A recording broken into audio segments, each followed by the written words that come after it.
bienvenue pour ce direct qui va commencer sur le racontoir Comment ça va à Béziers sous temps de Covid.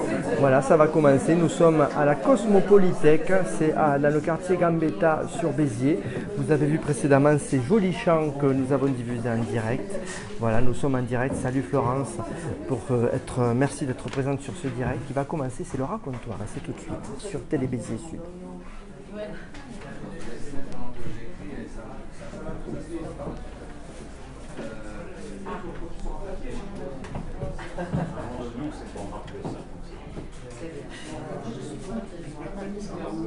Alors le racontoir, est-ce que vous avez déjà entendu parler des racontoirs?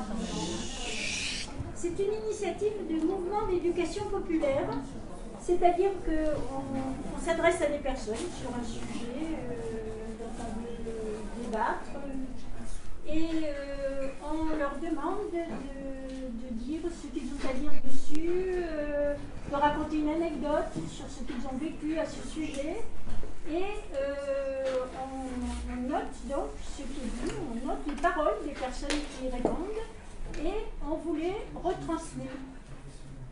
Alors le sujet sur lequel nous avons interviewé beaucoup de Biterrois dernièrement, c'est comment avez-vous vécu la période de Covid? En bien, en mal, qu'est-ce que vous avez à dire dessus? Qu'est-ce que vous avez vécu à ce sujet-là qui vous a marqué? Voilà, on est allé dans tous les quartiers un petit peu, on a rencontré des gens de tous les âges, c'est très varié, de tous horizons, mais qui ont en commun d'être biterrois. Voilà, c'est une façon de faire s'exprimer la population et participer, et après, on peut éventuellement aller plus loin avec ça. D'ailleurs, c'est Claire qui va vous expliquer. La suite. La suite. Je crois que c'est Tom qui va parler de Platon. Moi, je sais pas. Non, la suite. Oui, sur le partir des récits de vie et en faire de la politique. C'est ça, monsieur Martin? Ah, ça. Voilà. On y va? On attaque, on y va? Alors, témoignage d'Aïcha, 67 ans. Au début du confinement, c'était la peur. J'avais peur de mourir. Après, quand j'ai débarrassé le Covid de ma tête, ça allait mieux. Le pire, ça a été de ne pas voir mes petites filles qui habitent en Bretagne. Voilà plus d'1 an maintenant. On communique par WhatsApp, mais c'est pas pareil. D'habitude, elles viennent passer les vacances d'été chez moi. Là, il y a eu 2 reports et finalement, je ne les ai pas vues. Ça m'a mis le cafard dans le cœur. Il faut dire que je les ai élevées jusqu'à l'âge de 8 ans. Comme leurs parents étaient très occupés par leur travail, ils m'ont demandé de venir les aider. J'ai résilié mon appartement de Goujon, tout liquidé, tous mes meubles, et je suis partie avec ma valise. C'est pourquoi nous sommes restés si proches. Céline, 40 ans. Cette année, Covid a apporté 2 changements dans ma vie. L'un négatif, mes réunions professionnelles ont été organisées sur Zoom, donc chacun de chez soi. Je suis déléguée pharmaceutique d'un laboratoire de produits naturels. Avant, nous étions conviés à des rencontres régulières, chaque fois dans une région différente. C'était agréable. Les réunions en vidéo n'apportent aucun plaisir. L'autre changement, c'est positif. Mon labo a fait face à une explosion de la demande de certains minéraux et de vitamines pour renforcer notre immunité. Le chiffre d'affaires a quasiment triplé. Financièrement, j'en ai bénéficié. Cela a un peu compensé les interdictions assommantes qui nous ont été imposées. Eric, 63 ans. Moi, je trouve qu'on se plaint de la privation des petits plaisirs superflus, mais quand même, par rapport à 14, c'est rien. À 14-18, pardon, c'est rien. Il faut relativiser. Quand le virus sera vaincu, nous retrouverons la vie d'avant. J'ai eu le Covid dernièrement, j'ai été très éprouvé pendant 3 semaines, je m'en suis remis. Je ne comprends pas les critiques contre les masques, les distances à respecter, les fermetures de restaurants, de magasins, les tests. Ces mesures servent à nous protéger. Elles sont décidées pour tout le pays et applicables partout. Par exemple, on s'est plaint des attestations. J'avoue que j'ai un peu transgressé. Pour rester un peu plus longtemps dehors, il m'arrivait d'en faire 2, décalés d'1 heure, mais sans exagérer. Ce que j'ai trouvé positif, j'ai appris à me servir de Zoom. Guylaine, 58 ans. Le matraquage que nous avons subi H24 à la télé, sur les radios, sur les réseaux sociaux, ont créé des ancrages dans notre cerveau émotionnel. Les effets nocebo qui en résultent nous atteignent physiquement. Ces effets sont visibles à l'imagerie cérébrale. Nul ne peut dire s'ils sont plus ou moins importants que ceux qui ont été subis pendant des guerres. Des personnes se trouvent atteintes psychiquement, des enfants suicidaires, des bébés retardés dans leur développement du langage non verbal à cause du port du masque. Je suis hypnothérapeute, donc bien placée pour le constater. Marie-Claire, 75 ans. J'ai eu le Covid. Tous mes amis ont été contaminés. La première réaction au sein du groupe a été de savoir qui l'a transmis. Est-ce que c'est important de savoir qui? Ça m'a déçue. Le virus circule, on l'attrape ou non, peu importe. Point positif, j'ai eu une super voisine qui m'a aidée, m'a apporté des repas, fait des courses. Pourtant, c'est une personne très craintive, mais elle a dominé sa peur alors que d'autres se sont éloignés comme si j'avais la peste. Les mesures pour se protéger, d'accord, mais il y avait de l'agressivité dans la rue. J'ai même entendu des dénonciations. On se serait cru sous Pétain. Sinon, ce qui a été le plus dur pour moi, c'est le manque de contact physique. Je m'interroge sur les jeunes aussi. Éric, à Marie-Claire, vous comparez les dénonciations au régime de Pétain. Retirez ce propos excessif. La délation, c'est humain. Pardon, nous sommes ici pour dire ce que nous avons ressenti. Il n'y a pas de jugement à porter sur ce que nous ressentons. Huguette, 76 ans. Moi, au début, j'ai été un peu dépressive. Mais après, je n'ai plus le temps de m'attendrir sur mon sort. Mes deux filles ont été malades, l'une à Nissan, l'autre à Sérignan. J'ai dû courir de l'une chez l'autre pour m'occuper de mes petits-enfants. J'étais toujours en voiture. Dans mon immeuble, ça s'est bien passé. On s'est rencontrés entre voisins dans notre petit jardin. Cathy, 62 ans. Voir la vie à travers la télé, ça ne m'intéresse pas. Croiser des gens masqués, ça me met mal à l'aise. Pourtant, au début, quand il n'y avait pas de masque, j'en ai fait pour tous mes voisins. Et personne ne remarquait que je n'en avais pas sur moi. Il fallait répondre à l'urgence, éviter les réactions hostiles.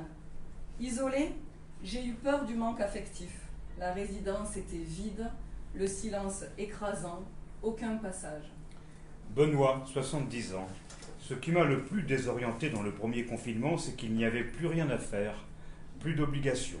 Tout pouvait être remis à demain, à plus tard. Du coup, je ne faisais rien. Ce n'était pas angoissant, mais le manque de contact aurait pu le devenir. Les rencontres de voisins au petit jardin de la résidence sont devenues importantes. On a très vite senti que la nature reprenait ses droits. Les plantes, les oiseaux, l'idée qu'on pourrait changer les choses m'est venue. Un jour, un gendarme m'a interpellé à la sortie du polygone. Mon sac à provisions était plein, il voulait savoir ce que je faisais là. Vous voyez, je fais mes courses au casino. Ouvrez votre sac. Ah non, monsieur, je n'ai pas à vous ouvrir mon sac. Le ton commençait à monter quand son collègue lui a fait signe de laisser tomber. Nadette, 76 ans. Moi, je me suis fait agresser par un policier municipal qui passait en voiture. Mission, surveillance. Je promenais mon chien. Le policier m'a demandé si j'habitais dans le quartier. Pendant que je lui répondais, je ne me suis pas aperçue que mon chien était en train de faire une crotte. Il m'a verbalisé. Je lui ai demandé s'il touchait des primes sur les PV. Le ton montait. Son collègue, qui conduisait le véhicule, a redémarré. Ma fille a écrit à la mairie pour moi, et je n'ai jamais reçu le PV. Les actifs, les jeunes, sont plus pénalisés que nous. Moi, ce que j'ai mal vécu, c'est la suppression de mes activités associatives. 3 fois par semaine, j'allais jouer au tarot et à la belote. Ce rituel rythmait ma vie depuis des années. Ça me donnait l'occasion de m'habiller, de retrouver des amis, des relations. Quand ça s'est arrêté, j'ai commencé à déprimer. Le plus blessant pour moi, c'est que ma fille ne m'embrasse plus. Damien, 80 ans. Pour moi, rien n'a été différent. Le 14 février dernier, j'ai dû aller à l'hôpital en urgence. On parlait beaucoup des hôpitaux débordés en raison de la Covid et des reports d'intervention. C'était une fin de semaine. J'ai été accueilli immédiatement. J'ai passé le dimanche à l'hôpital, opéré le lundi, sorti le mardi. Tout a été parfait. Pendant la guerre, on avait des masques anti-gaz. Ces masques partout, ça m'a rappelé l'odeur de caoutchouc qu'ils avaient. J'étais enfant. Et ces autorisations qui ressemblent au laissez-passer du temps des Allemands. Monique, 75 ans. J'étais depuis 7 mois seulement à Béziers quand le confinement est intervenu. Je viens de Lyon. Je commençais à m'insérer dans la vie locale. Club de randonnée, cours d'espagnol à l'université du Tiers-Temps, ciné-club Biterrois, Cosmopolitech, Béziers citoyen, quand tout s'est arrêté. Je n'avais pas encore d'amis ou relations assez proches à Béziers. Mais ce que j'ai trouvé de pire, c'est de ne pas pouvoir circuler, ni pour aller voir des amis à Montpellier, ni à Avignon, ni tout simplement dans la campagne environnante qui était déserte, donc sans risque. C'est le côté aberrant des dispositions soi-disant sanitaires qui m'a révoltée. Est-ce qu'elles ont été prises pour nous soumettre? Je me pose la question. Sinon, par bêtise, habitude d'imposer des ordres d'en haut, qui sont censés répondre également à toutes les situations sur le terrain. La même règle s'applique à Paris où les gens sont entassés et en Camargue où il y a plus de têtes de taureaux que d'habitants au mètre carré. Maintenant, on n'est plus confiné, mais on n'a pas le droit de se déplacer à plus de 10 km à vol d'oiseau. Les plages de Valras et de Sérignan sont à 12 km de la gare de Béziers, donc les promenades sur la plage sont interdites. Il faudra m'expliquer le sens de cette mesure, car je ne l'ai pas encore compris. Yvette, 80 ans, et Claude, 76 ans. On reçoit quand même quelques visites, et on reprend la voiture. Mais à défaut de spectacles vivants, on est devenu accro aux séries de la télé. Sur Arte, il y a des séries remarquables. Au début, il nous est arrivé d'en regarder 10 heures durant. Le cinéma va en prendre un coup.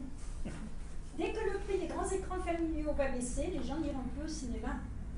Ce confinement aura servi à point le démarrage de Netflix. Même le théâtre va passer sur écran. Il y a déjà des pièces filmées. Pourtant, regarder chez soi et se rendre dans un lieu pour un spectacle qu'on a choisi, ce n'est pas du tout la même chose. Il y a des formes d'échange qui nous échappent. Même dans une salle silencieuse, une qualité d'écoute partagée. Ouda, la soixantaine. Je n'ai jamais travaillé. Mon mari est maçon. Chez mes enfants aussi, c'est l'homme qui part travailler. Cela fait 7 ans que je ne suis pas allé au Maroc. C'est trop cher. Mon père est mort, puis ma mère. Je n'ai même pas pu aller à leurs obsèques. Le confinement, ça va. On ferme la porte de chez nous et hop, on est tranquille. Une jeune femme, 35 ans. L'école à la maison, c'est difficile avec plusieurs enfants. En temps normal, je leur fais faire les devoirs le soir, mais là, c'était du matin au soir. Je suis inquiète pour leurs études. Ce qui était dur aussi, c'était d'être enfermé. On ne voyait plus les amis. Les enfants ne voyaient plus leurs copains. Les vraies vacances pour les enfants, c'est le Maroc. Les prix ont tellement augmenté, on n'y est pas allé l'été dernier, et cet été, on ne sait pas encore. On va voir. On ne roule pas sur l'or. Et puis, si c'est pour être bloqué là-bas à cause du virus. Femme, 59 ans. Le Covid, j'en ai plein le cul. Les masques sont insupportables. Tous les jours, je galère avec mes lunettes. Le reste, je m'y suis faite. Ce qui me dérange, ce n'est pas le Covid, c'est ce qu'on est en train de devenir. Je ne suis pas du tout dans la veine complotiste, mais nous devons nous soumettre à tout. On s'habitue peu à peu à ce qu'on vit, mais ce n'est pas la vie. On s'est adapté, c'est ça qui me fait peur pour aujourd'hui et pour demain. Je pars faire du vélo pendant 3 mois, donc je vais me faire vacciner. Les avis sont tellement partagés, les gens en parlent tellement que j'ai décidé d'aller tout droit. Je veux acheter ma liberté. Je n'ai plus d'avis, c'est ça qui est grave, se faire vacciner juste pour acheter sa liberté. La contestation n'est plus possible. Tu n'as qu'à fermer ta gueule. Ce ne sont pas les masques que nous portons, ce sont des muselières. juste pour qu'on se taise. C'est devenu trop douloureux pour moi de me poser des questions. En plus, la particularité de Béziers, ce sont ses vidéos et ses haut-parleurs. On sait qu'on est filmé, surveillé, sans cesse. Homme, la soixantaine. Le confinement, je n'en ai pas souffert, ce serait malhonnête de dire ça. Une femme, la soixantaine. On fait attention, mais on voudrait que les autres fassent pareil. Le Covid, je le vis très bien. Une jeune femme. Le plus pénible pour moi, c'est le couvre-feu à 18 ou 19 heures. Je travaille toute la journée et je ne peux pas sortir le soir. Le confinement strict de l'an dernier a été très difficile. Malika, la soixantaine. Le Covid au début, ça faisait peur. Le premier confinement, c'était pénible quand on ne pouvait pas sortir. Ce qui est le plus dur, c'est de ne pas pouvoir aller au Maroc. Maintenant, on pourrait, mais les prix ont flambé. Même sur les bateaux au départ de 7, c'est trop cher. Un homme, 55 ans. Pour moi, le confinement a eu un impact terrible. L'an dernier, j'ai été surpris, mais au fil des confinements, j'ai trouvé que c'était de plus en plus dur à supporter. Tout comme le couvre-feu, qui est très difficile, je ne peux plus manger chez les amis. Jacqueline, 77 ans. Le confinement n'a pas changé mon quotidien. Je voyage peu et je ne vais pas voir du monde. Les gens se plaignent beaucoup. Moi, je suis né pendant la Deuxième Guerre mondiale. Mon père est mort, il est rentré très malade. Ma mère m'a toujours dit de ne pas me plaindre, que c'était rien par rapport à la guerre. J'ai entendu ça toute mon enfance.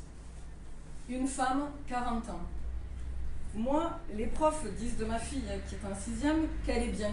Mais moi, je dis non. Je vois bien que c'est pas vrai. À la maison, elle n'arrive plus à refaire les exercices. C'est qu'elle n'a pas compris. Femme, la quarantaine. Moi, le mot qui me vient pour ce Covid, c'est la solitude. Oh oui, la solitude, vraiment. J'étais à Paris avant. Je travaillais dans un bar. Je suis arrivée à Béziers l'an dernier, juste avant le confinement. Je ne trouve pas de travail. C'est dur. Je suis au chômage. Femme, 81 ans. Les politiques viennent nous voir avant les élections pour qu'on vote pour eux. Puis, plus rien. Nous, on n'a qu'une chose à faire. Payer, payer, toujours payer. Et je n'ai même pas de mutuelle. Une femme, environ 70 ans. Le confinement a peu changé de choses à ma vie car je sors très peu. Si, ce qui est difficile, c'est de voir beaucoup moins nos petits-enfants. J'ai un fils qui vit en Estonie, il n'a pas pu venir l'an dernier et l'autre pas vu depuis 2 mois. Il nous manque. Une femme, environ 65 ans. Le Covid, c'est une guerre. C'est comme la Première Guerre mondiale. C'est un virus venu de Chine, qui est comme une arme qui fait des morts. Il faut être dans le bon camp. Nous, on y est parce qu'on vit en France et la voix de la France est entendue quand même. Parfois, seule chez moi, j'en pleure. C'est comme l'islamisme. Parfois, on a envie de prendre un fusil. Ils viennent nous imposer leur façon de vivre, de penser. C'est non. Je suis née dans une famille juive, puis il a fallu être chrétien, puis il faudrait être musulman. Non! Personne ne m'imposera ma religion maintenant. Stop! Une étudiante, 20 ans. Ça va mieux maintenant que je suis retourné sur le campus. Avant, en automne 2020, je me sentais seul, les journées étaient longues, déprimantes, toujours à attendre devant mon ordinateur que le prof ait fini de parler, à ne voir aucun jeune de mon âge, que ma famille. Une étudiante de 19 ans. Ce qui a été le plus dur pour moi, c'est le retour dans ma famille. En novembre dernier, parce qu'ils avaient leur dynamique à 5. Et là, j'arrive, pas facile de retrouver ma place. En plus, on ne savait pas si je retournerais à Lyon ou pas. Dans la tête de mes frères et sœurs, j'allais partir. Et cette incertitude, pour eux comme pour moi, c'était difficile à vivre. Lycéenne, 16 ans. Pour moi, le plus dur, ça a été le confinement strict de mars dernier. On était enfermés à la maison comme des animaux. Ça crée des tensions, des conflits entre les sœurs. Ça, c'était vraiment pénible. J'en avais vraiment marre. Un collégien, 12 ans. Moi, j'ai beaucoup aimé le confinement. L'école à distance et tout, parce que j'aime pas du tout aller au collège. Et là, j'étais pas obligé de me lever tôt, d'être pressé, de voir les profs et les autres. J'étais bien plus tranquille en famille. Une jeune fille. Au début, en mars 2020, c'était un peu les vacances, c'était super. Puis je me suis mise à travailler, de grandes journées, parfois de 8h à 17h sans arrêt. Il n'y avait pas trop de problèmes dans ma classe, sauf pour ceux qui n'avaient pas envie de travailler. Ce que j'aime pas en classe, c'est d'être interrogé, de passer au tableau. Là, au moins, le prof nous demandait parfois de participer, mais de chez nous, c'était pas pareil. Heureusement, j'avais mon chien à promener et des vignes autour. Ça faisait du bien de sortir. Par contre, je ne pouvais pas aller voir mes copines qui habitaient à plus de 20 km, ni mes grands-parents qui habitent à Villeneuve-les-Béziers. Ce qui m'a étonnée pendant le confinement, c'est qu'il y avait davantage de personnes dans les rues du village, dans les vignes aussi. Et même lorsqu'elles commandaient dans des restos des plats à emporter, j'ai remarqué que plusieurs se retrouvaient pour partager leur repas devant le resto. Une autre jeune fille. Le collège à la maison, c'est quand même dur.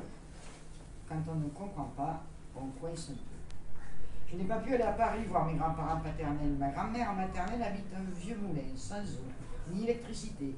Et c'était de pire en pire pour elle au fil des jours. Elle est dépressive, du coup elle est venue habiter chez nous. Mais à la maison, elle ne supportait pas que mon frère et moi on se dispute. Groupe de collégiens de 3e.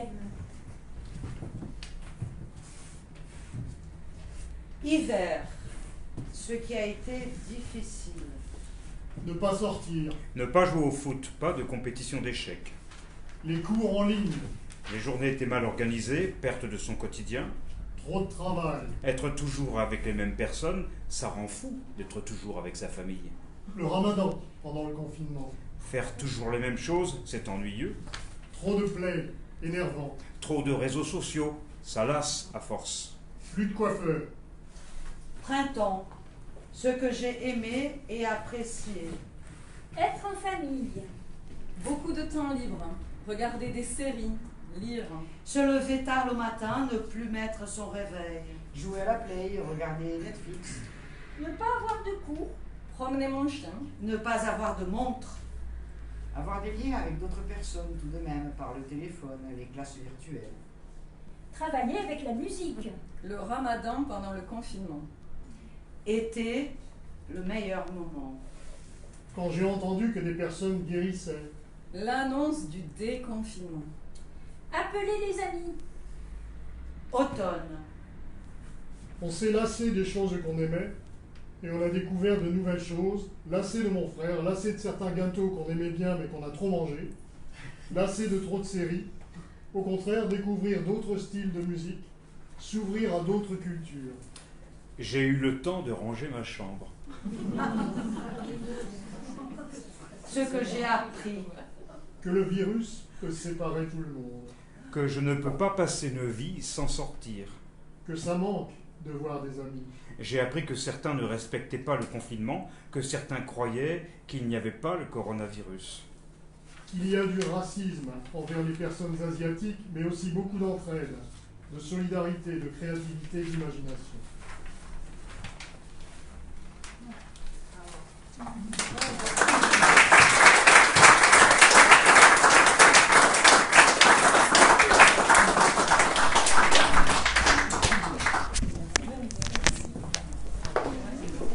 Voilà, c'était le racontoire depuis la Cosmopolitech à Béziers. Un direct proposé par Télé Béziers Sud. Merci de votre fidélité. Un événement qui se poursuit avec de la chanson française, avec Tom Torel. Très bonne soirée à vous. Merci pour votre fidélité. Merci d'être passé sur ce direct. J'en profite pour vous annoncer que demain nous serons à Valras, dimanche on débute cet été, cette série. Tous les dimanches nous serons à un endroit différent du Biterrois, du Grand Biterrois, avec Valras demain, avec les pêcheurs, avec la messe à 10h. Vous aurez du direct, beaucoup de direct durant toute cette journée. Soyez attentifs de Télé Béziers Sud. À demain, bonne soirée à tous.